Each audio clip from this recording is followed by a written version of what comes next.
The court is poised to end the constitutional right to abortion. The outcome is dangerous. It's unprecedented. And the consequences will be swift and devastating for communities nationwide. Overturning Roe means that 26 states could swiftly move to ban abortion. 13 states have laws that could immediately go into effect. That means in half of the country, people will no longer have power over their own bodies and their own lives.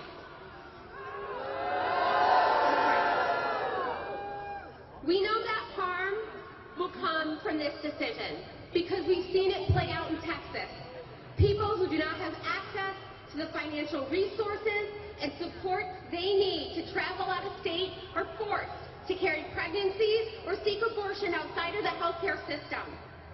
Barriers to accessing abortion and other healthcare services have always existed, like finding childcare, taking time off from work, and navigating the cost of transportation and lodging associated with traveling hundreds or even thousands of miles.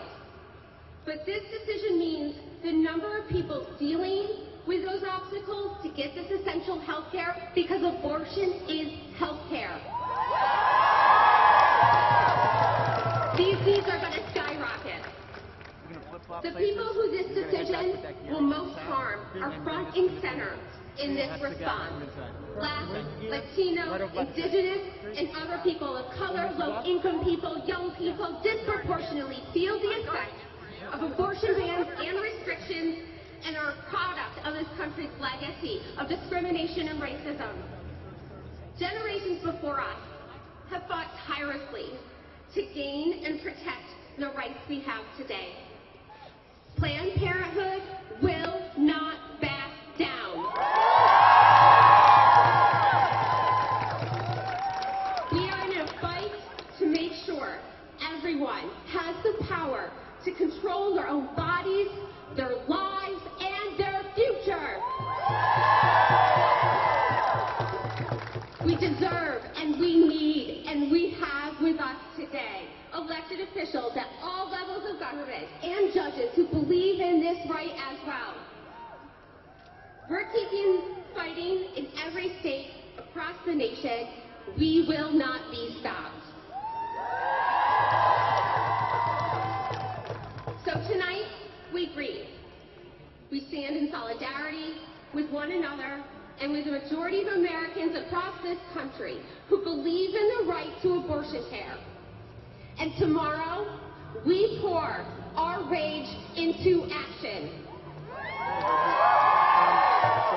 And we work with our policymakers to make bold, meaningful action to meet this moment head on. We want to and need to invest $50 million in financial support for abortion providers and abortion funds. The right to abortion is a hollow promise without access. We need to and must do more to ensure providers have the resources they need to deliver the care to all who need it. Without an investment, the strained network will struggle to meet demands, to provide care to New Yorkers and those who will come to New York to access abortion care. We are also calling on the passage of a broad and inclusive equality amendment. We are not all equal under our New York State Constitution, and New Yorkers deserve equal protection from discrimination, and that includes on the basis of sex, gender, gender identity, pregnancy, and pregnancy outcomes. There is no time to waste.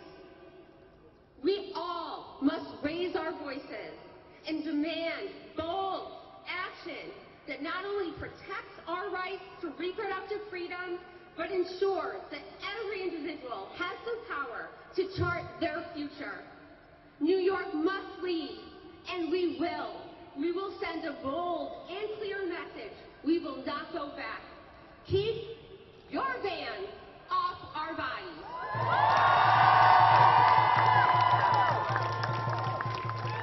While governors across the country are racing to sign into law dangerous abortion bans and restrictions, we have a governor right here with us. Committing to New York always being there for anyone who needs abortion access. It is my honor to introduce longtime champion and our governor, the Honorable Kathy Hochul.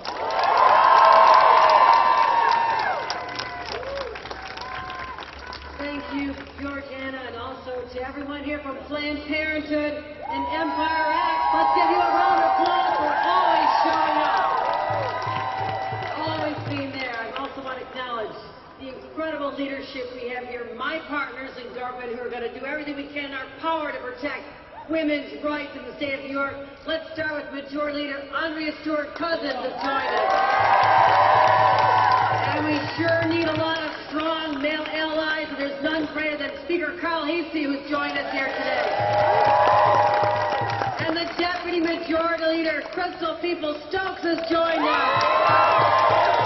And our champion for the Reproductive Health Act, Senator Liz Krueger, is here. And Assemblymember Deborah Glick, who's been fighting the fight for a long time. And someone I want you to hear from in a couple of minutes to get to know, and that is today's Congressman Antonio Delgado, soon to be Lieutenant Governor of the state of New York, Antonio Delgado.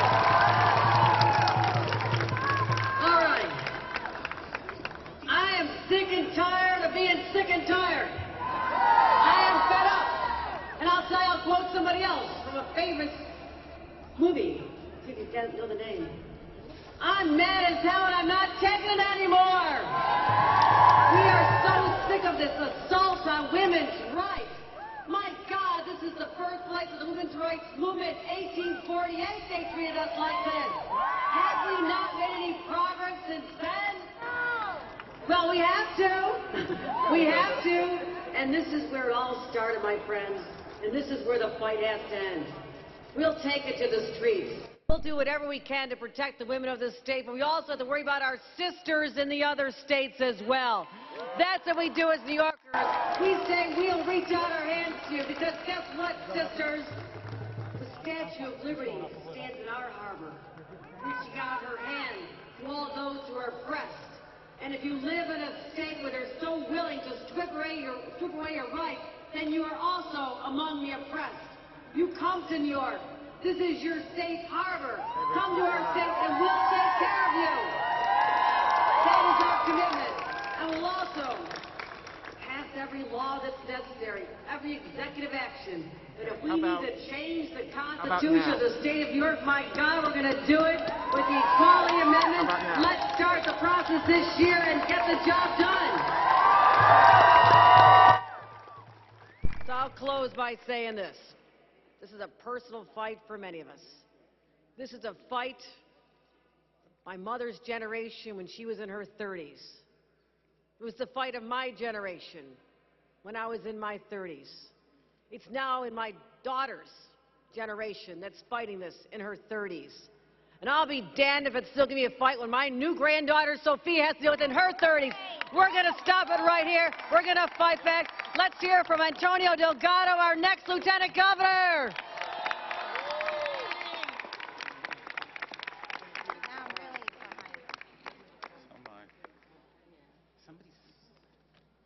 Good evening. It's good to be with you all today as we stand together. Thank you, Governor Hochul, for your leadership. Thank you to Planned Parenthood for your leadership. Thank you for everybody who's in this fight. I had something I had written down, but I want to go a different direction. There's something about the time that we're living in right now where it feels like all of the things that people before us have sacrificed and shed blood and marched and protested for is being relitigated. We will not go back. Whether it is protection of our women's reproductive rights and controls over your bodies and the autonomy of your own body. You know, there was a time when our legal system said that our married woman couldn't have legal and separate rights apart from her husband. That was the time. And make no mistake about it, the push to roll back these gains, the push to undermine these rights is a push to reassert an order grounded in patriarchy and male domination. It is about power, and it's about controlling bodies. And whether that's through reproductive rights, whether that's through who can go to the ballot box, it is about exercising control. These are the stakes. Look around you. Look how beautiful this is. Look at the colors, the complexions, the genders, the sexual orientations, the religions. Take all of that in and know that while the walls are closing in around us, it's only because the light is right around the corner. That is why. The light is that powerful. And this is the moment that we are in. Do not be dispirited. Do not be alarmed. Do not be discouraged. Lean in. Lean into each other. Lean into your love. Lean into your values. Lean into your belief system. Lean into your dreams. Lean into your hopes. Lean into your children, your families, your communities. Lean in.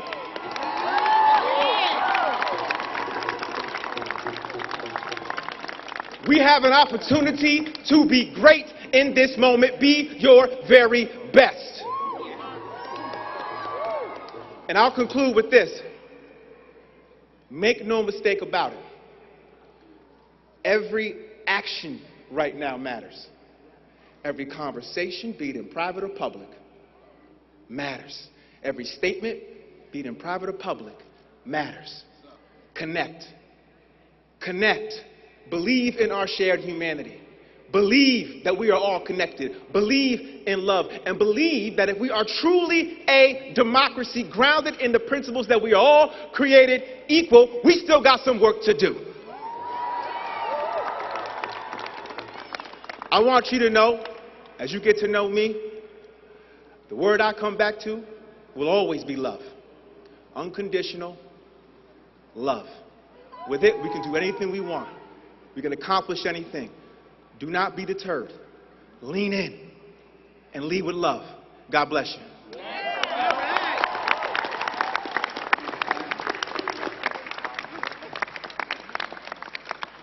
It is an incredible honor to have our legislators and champions here with us today, both to honor the great work the state has done to protect and expand access to care, and to double down on our commitment to continue to being a leader nationally in this fight.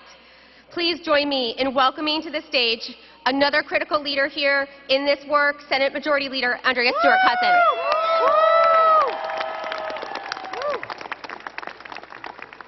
I like it. It's a good thing he didn't read his notes, right? I mean, sometimes you just have to speak from the heart. Sometimes all you have is the heart. And what we have here, I'm happy to say in New York, is a lot of leadership with heart.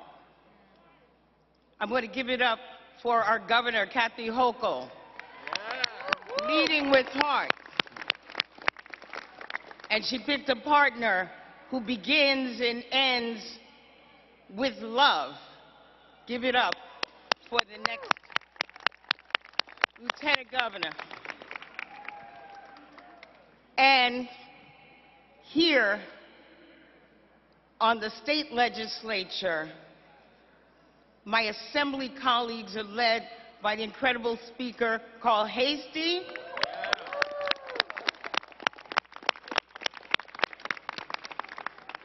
His Deputy Majority Leader, Crystal Peoples-Stokes, where's he be at?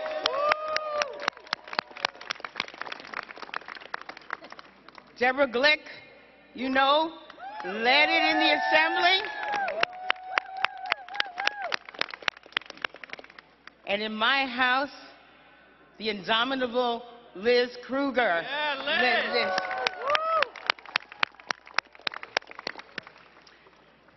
Now, Planned Parenthood has been partners And when we were wandering in the wilderness as a legislature with only the Assembly able to pass the Reproductive Health Act, we promised that if we had an opportunity to become the majority, it would be one of the first things we did. And every month, every week, we'd be having discussions. Who do we get? Who's going to sign on? What do we do? Planned Parenthood and there. All of the advocates, all of you coming together to make sure that there could be a day, like the day in 2019, where we finally said New York is going to respect the rights and the bodies of women. 2019. And I tell you that to tell you that we have not been in this space for too long. We just got here. And I remind people that when we first passed abortion laws in New York State, it was a Republican leadership, and 12 Republicans voted for the bill, joined Democrats and voted for the bill to give women their rights. But in 2019, zero. In New York, zero. And as we kept moving along and passing voting rights and human rights and taking care of our LGBTQ community, everybody in our environment, our housing, as we kept moving these things, we kept pretending that we didn't have a problem. And what was happening around us is that we scared them. They got scared. They looked at people who were finally engaged enough to support people where they were, where they are, to lift them up. That's what happened. And then, on a national level, the pushback began. And now we're at a moment. Now we're at a moment that not only must we protect New Yorkers, because it's only a majority away. We weren't wandering in the wilderness in 2019 for no reason. And we got here by ourselves. So make no mistake, this is not secure here. And while we pass what we need to pass to protect New Yorkers, New York women, New York families, while we lead in a space that needs leadership, we cannot rest. We must go forward. We cannot rest. We cannot pretend that Sophia or my Charlotte, who's only a year old, will live in a world that respects her. I was hoping that we would be able to have a better life guaranteed. I was hoping that a congressional majority would be able to deliver the protections that we needed in order to bolster what we've done. That didn't happen. It's on us. But you know what's good about us? When we fight, we win. When we fight, we win. When we fight, we win. So, as you've been told, don't be dispirited, but do not think that you will have an easy month. You're not going to have an easy summer. You're not going to have an easy fall. You're not going to have an easy winter. But when we win this, we will win it once and for all. So let's just do this. Thank you. Let's just go forward. Thank you. Thank you, Senate Majority Leader. We are moved by the passion and commitment to this fight. And please join me in welcoming another great champion, Speaker of the New York State Assembly, Carl Hastie. Well, good afternoon, everyone. This is a gathering that should not have to happen. This is a rally that should not have to happen. And when we were inside earlier for the bipartisan women's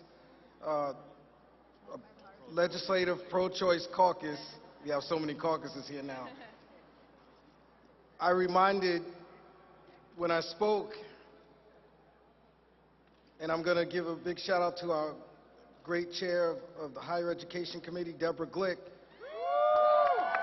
who, when she debated the Reproductive Health Act in 2019, a lot of our Republican colleagues said to her, this isn't necessary.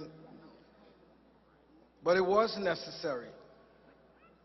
And we have to understand that this was coordinated. And I'm going to continue to remind people, this is why elections matter. From them denying Barack Obama the ability to fill that spot on the Supreme Court, this was planned. When many of the Supreme Court justices, they said, oh, this has already been litigated. They had a plan. And now we find out that this leak, and the Chief Judge acknowledged the leak, and here we are. Who the hell does the Supreme Court think they are to tell women what to do with their bodies?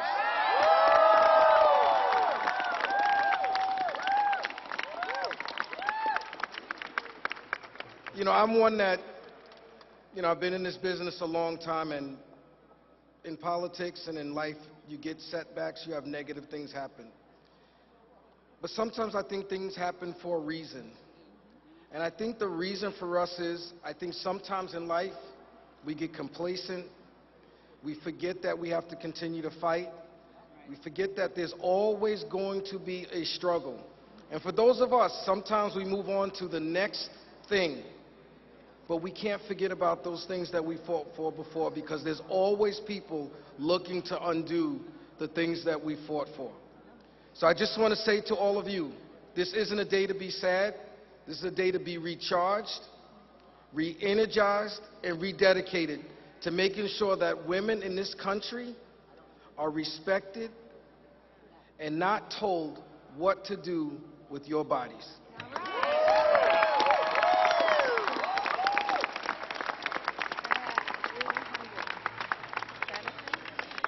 Thank you, Speaker, and thank you to our great leadership across the state for being here to not only say what they are going to do, but to put in the hard work to make sure that New York doesn't just stop with the passage of the RHA, with the protections that we have here, but that we continue to build and make sure that New York is a beacon for all who need abortion care. I am Kristen Dart. I'm the Vice President of Political Affairs at Planned Parenthood Empire State Acts, and we again thank all of you for being here to raise your voice, to say that abortion rights matter.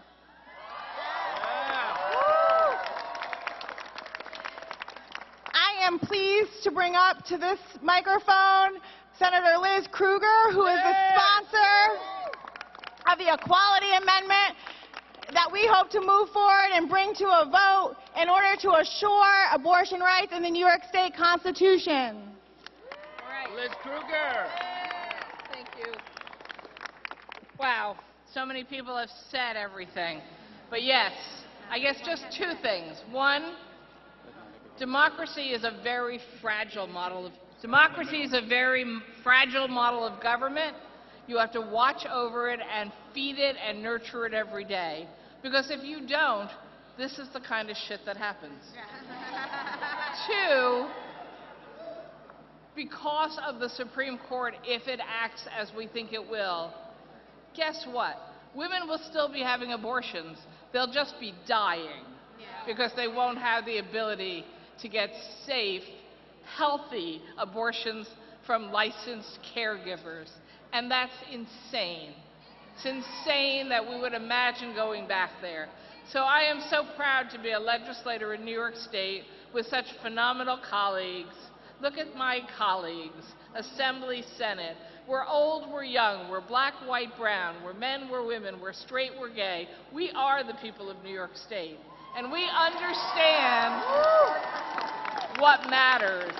And I am confident that we are going into this battle with great leadership to make sure that we can accomplish our goals. And one of the goals I believe we can accomplish before we leave here in June is the first passage of a two-house constitutional amendment called the Equal Rights Amendment, right, yes. establishing, and my colleague Rebecca Seawright from the Assembly is my co-sponsor from the Assembly, establishing in our Constitution that everyone, whoever you are in our great mosaic of New York, will have equal rights and protections in our Constitution. Our Constitution was written hundreds of years ago.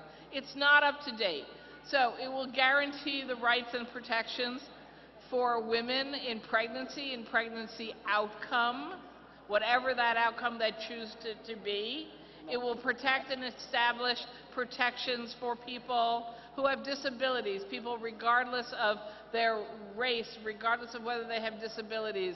We have to go forward. We have to be the model for this country. And apparently, we've got to be our own Supreme Court also. So we've got to do this, and I know we can do this. And I want to thank my colleagues in advocacy and my friends in Planned Parenthood. I'm old now, so 19... No, you're not. Yes, I am. It's No, you're okay. not. I'm smarter because I'm older. 19... You gained something. 1976, I was trained to be a birth control counselor at Planned Parenthood Chicago. All right? Because we knew then, only 3 years into legal abortions in this country, that the best answer was to make sure everyone had access to smart health safety contraception. So that, and yet, do you know that there are governors in this country and legislatures who want to outlaw contraception also? What the hell are these people talking about? So we have a lot of work to do, but we're ready to do it. So thank you all. Well said. Thank you. Thank you.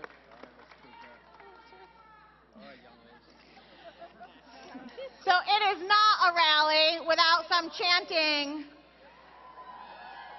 What do we want? Abortion rights. When do we want them? Now. What do we want? Abortion rights. When do we want them? Now. What do we want? Abortion rights. When do we want them? Now. It is my pleasure to bring up to the microphone Tandra Lagrone, the Executive Director of In Our Own Voices.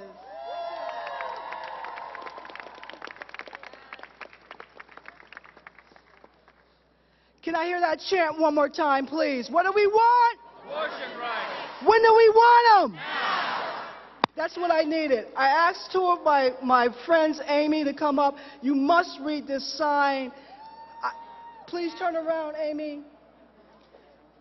I cannot believe that we are still fighting for what we have already won. I stand before you as a black lesbian woman who is a CEO of an LGBT people of color organization called In Our Own Voices. And I stand here to let you know that our communities as well are impacted, as well as the black, indigenous people of color are impacted by this.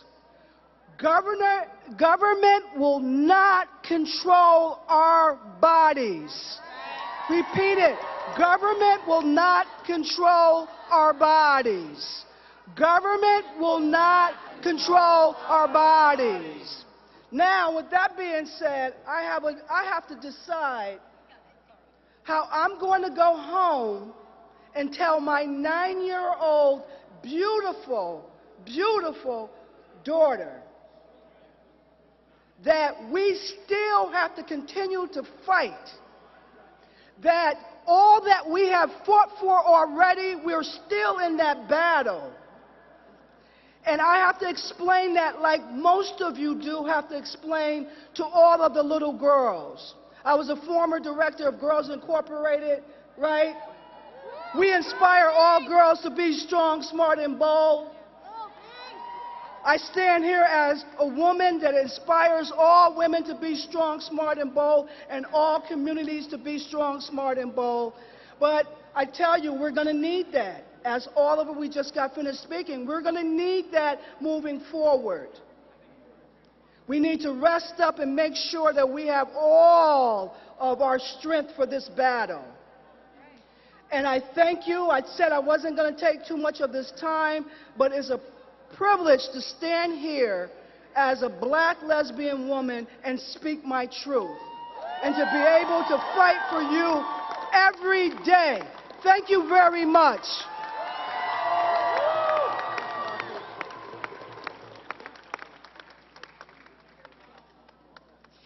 Thank you so much for that enthusiasm and support. We will not go back. We will not tell our youth that they have less rights than we do. We just won't let it happen. I am so pleased to bring up some of the most critical people in this fight are our abortion providers. Without them, people do not get safe and legal care, which is why we are working so hard to make sure they have the resources they need to continue to provide that care, both from a policy framework and from a funding framework. It is my pleasure to bring up Dr. Rachel Flink.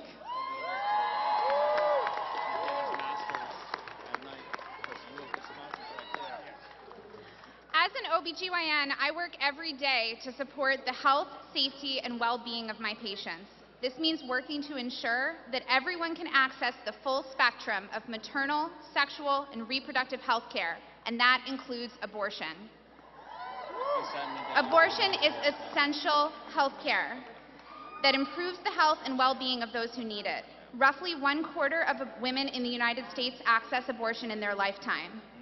Like all of you, I've been watching the trend of increasing restrictions and threats across the country, and yet I'm still somehow stunned by the sobering news coming down from the Supreme Court.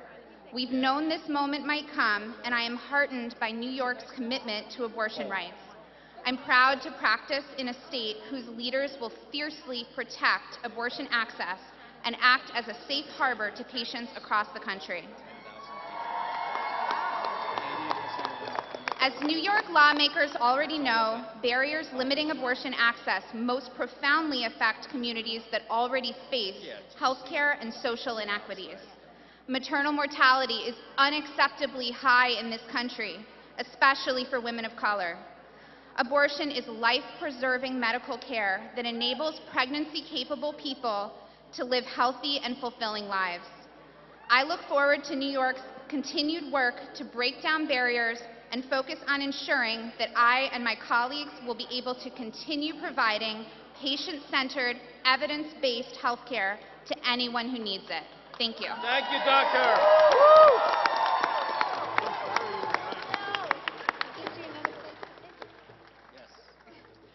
Our providers, whether they be the doctors, the nurses, the people who greet our folks at the door, are so critical, and we are so grateful for Dr. Flink and her colleagues and for Dr. Flink being here today. It is my pleasure to bring to the microphone Luz Marquez Benhow, local activist. Thank you so much. Sorry, guys. I kind of bounce a lot. No problem. Ban off our bodies! Ban off our bodies! Ban off our bodies! I'm going to complicate this a little bit because during Freedom Summer, as a matter of fact, I'm going to go back to 2014 in Ferguson. When we say Black Lives Matter, this is what we mean. When we say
that y'all are just as outraged.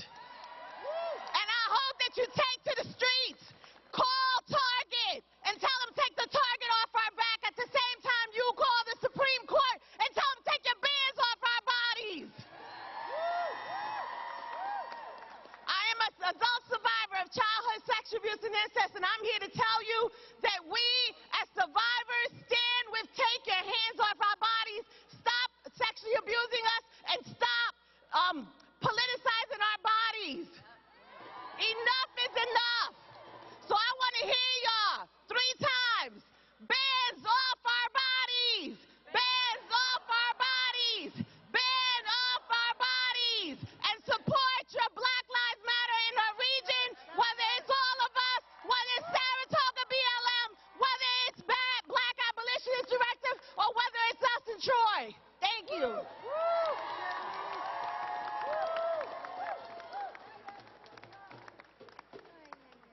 Thank you, Luz, for bringing that energy.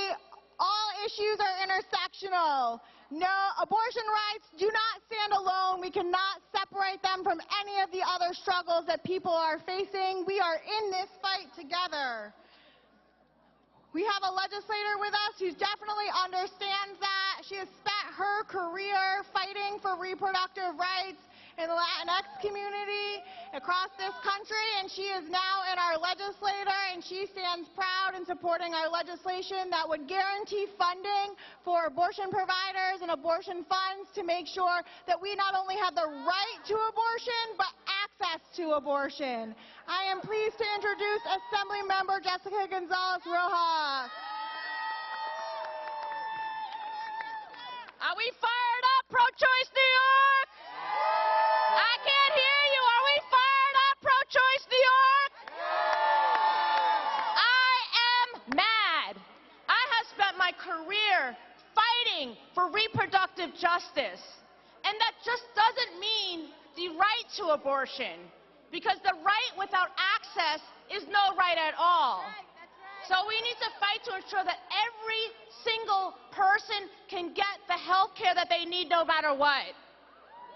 And reproductive justice is centered in the idea that everyone should have the ability to make decisions about their health, about their family, about their future, with dignity, with equity, and with justice.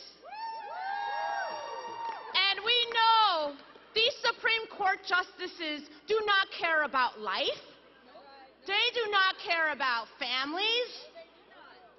They are about power and control. It is misogynistic, it is sexist, it is racist, it is homophobic, and we say no. So the fight for reproductive justice is the fight for access. Everyone should be able to access the care that they need, no matter their immigration status, no matter their gender identity, no matter their sexual orientation, no matter their racial identity, no matter their disability status. Every single person deserves access. So I'm so proud to stand with you today as we introduce the Reproductive Freedom and Equity Act that demands and ensures that our abortion providers who are on the front lines, who are our essential workers, are able to get the resources to build capacity to ensure that New York State will be a safe haven for every single person who needs access to care.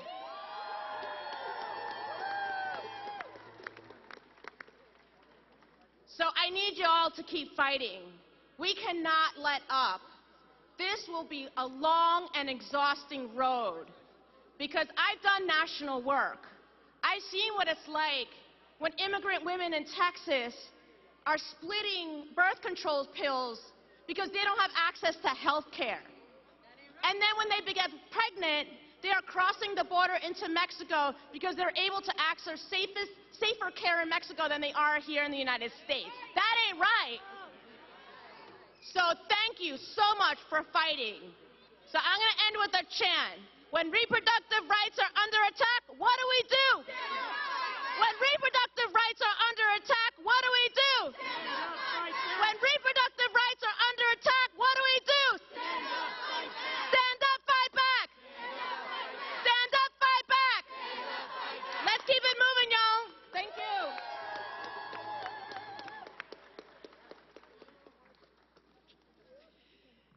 Thank you, Assembly Member, for always standing with us and for making sure we have the resources to continue to provide care. We have great partners with us in this fight, and I am pleased to introduce Starletta Smith, who is the Executive Director of the Albany YWCA.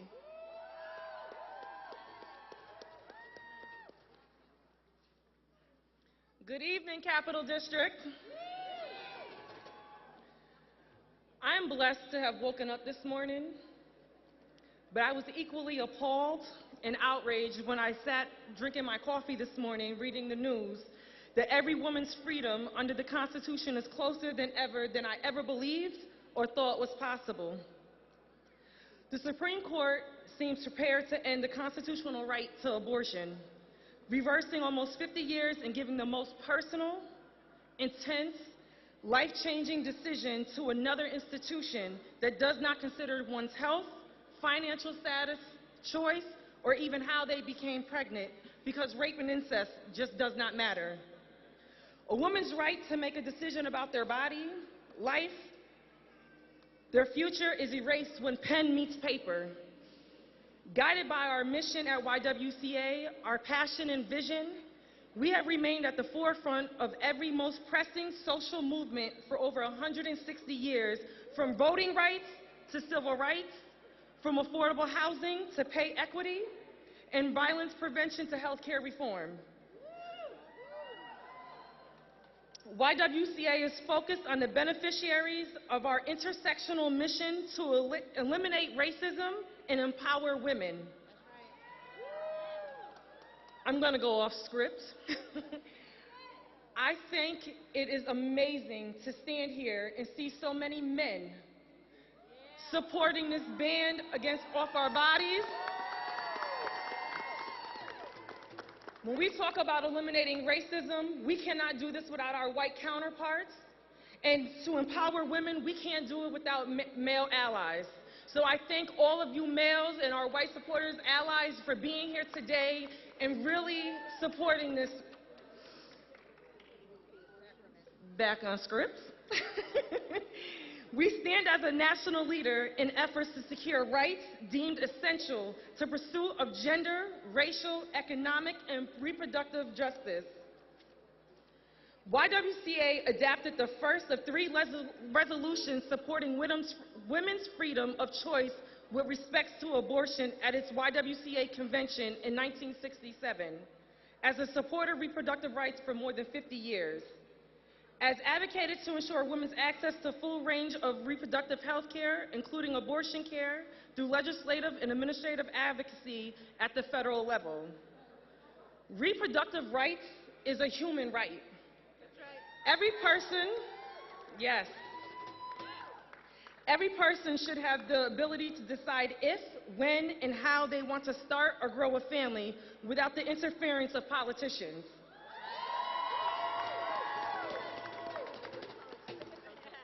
However, for some communities of color and people living with low incomes, the right has just been by name only. Due to systemic barriers of discrimination, abortion bans disproportionately impact Black, Indigenous, Latinx, Asian American, Pacific Islanders, LGBTQ folks, immigration, people with disabilities, young people, and those living in rural areas. Those are who are already medically underserved and experience multiple inequities in care. Abortion bans are yet another way in which health care access is denied to those who face systemic oppression in this country.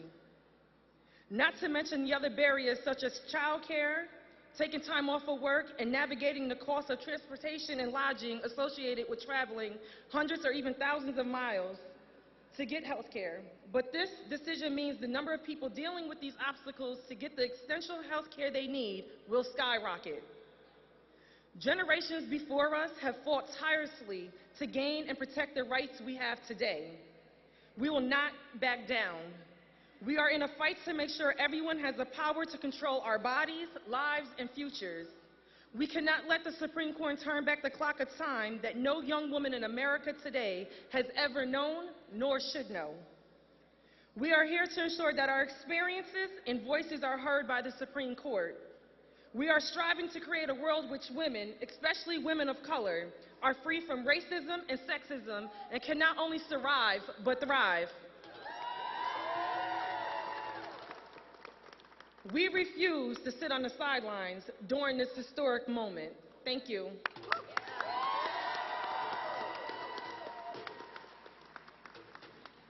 Let's say that again. We will not only survive, we will thrive.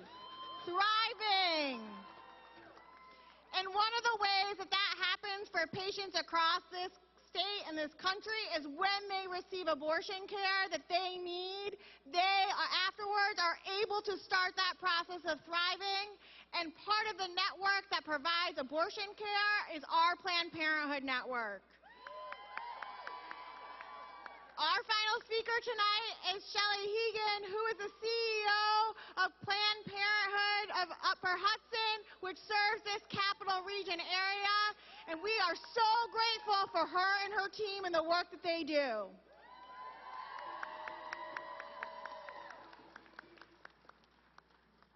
Woohoo!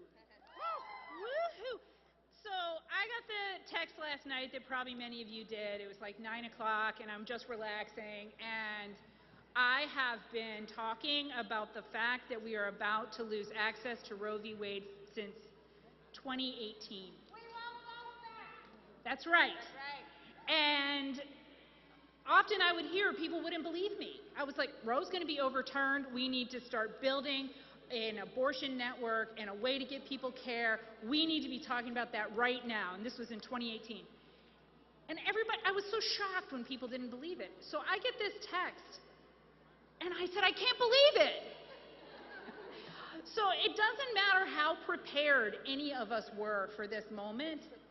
This moment is heartbreaking for so many of us, for so many reasons. So first I should say the part I'm supposed to say. So I'm Shelley Hegan. I'm president and CEO of Upper Hudson Planned Parenthood.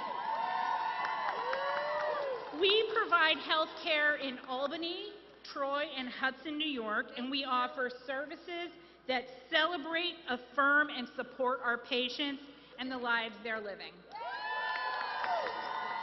We celebrate and affirm and support the lives they want to live. And while some like to talk about the work we do and bury the A word into the like, oh, we do all this stuff and we do abortion, I like to lead with it. So at Upper Hudson, we offer abortion.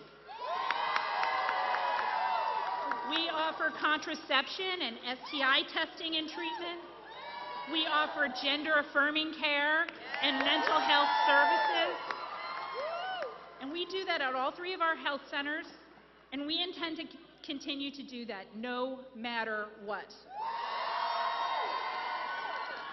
As the news leaked last night, this only confirmed what many of us are preparing for, that the court is hostile to abortion, the court is hostile to voting rights, and the court is hostile to human rights of all kinds. The intention to overturn Roe v. Wade and Casey is a breaking down of guardrails that have kept many people across this country safe. And as these guardrails come down, the people living in more than half of the states in this country will have no access to abortion by the end of this year. That's over 30 million people. I need you to really think about what that means. It doesn't mean that we're in the middle of an emergency. It means that there is a system that has completely broken that we need to rebuild over the next 10 to 20 years. And we need to rebuild that state by state, legislation by legislation, person by person, conversation by conversation.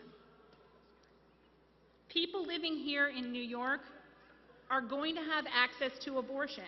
And I've been really worried that that message would get lost today. Because lots of people, there's a lot of people who care about abortion who aren't here right now. There's a lot of people who don't even know they care about abortion until they need an abortion.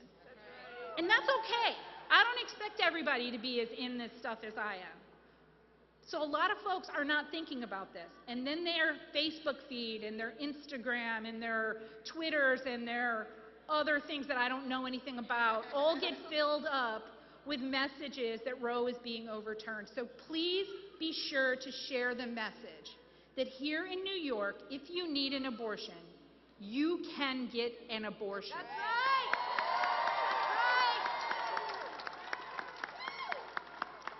But it's also important to understand when this system has broken, we are no longer as free as we were before.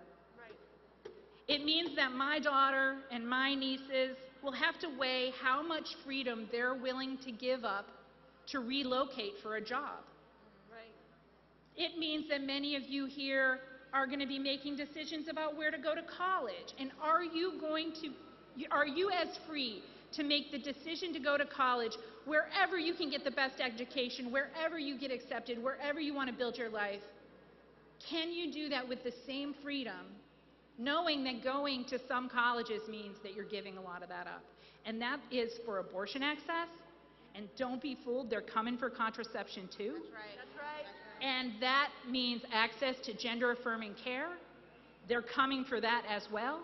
And that means access to marrying the person you love, because they're coming for that too. That's right. That's right. Make no mistake, freedoms of our black and brown sisters, our brothers and daughters and sons and children of all identities have always been fundamentally curtailed. Today we know that they will be even less free. Black and brown people and low-income people will be hurt the most by a Supreme Court willing to place politics over people. Traveling out of restrictive states in a real-world state of Gilead is not possible for everyone, especially when states threaten to criminalize the people who are pregnant and to criminalize the doctors who are trying to help them. Today, it may seem as if the patriarchy has won. They have not. Planned Parenthood and the people you have heard from today are not going to back down. We will not remain complacent because we are in a state like New York where our rights are cherished. We will not relax because we are more free than others.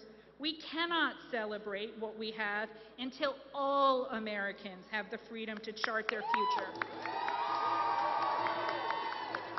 We won't back down until all Americans can have the lives they want to live, how they want to live them. And that begins with access to abortion. So let today be the day that we decide that every single person, black, brown, Asian, indigenous, every single person, gay, straight, bisexual, transgender, woman, man, non-binary, gender non-conforming person, everyone matters. Their choices matter. They are deserving of health care and housing and work and play. These choices begin and end with the decision to start a family or not. We will not stop until everyone can make those personal decisions and for themselves and with the people that matter most to them. And we will not stop until government understands that it does have a role to play. It has a role to play and to support us and our choices. That's right. It has no role to play in making decisions for us about our futures.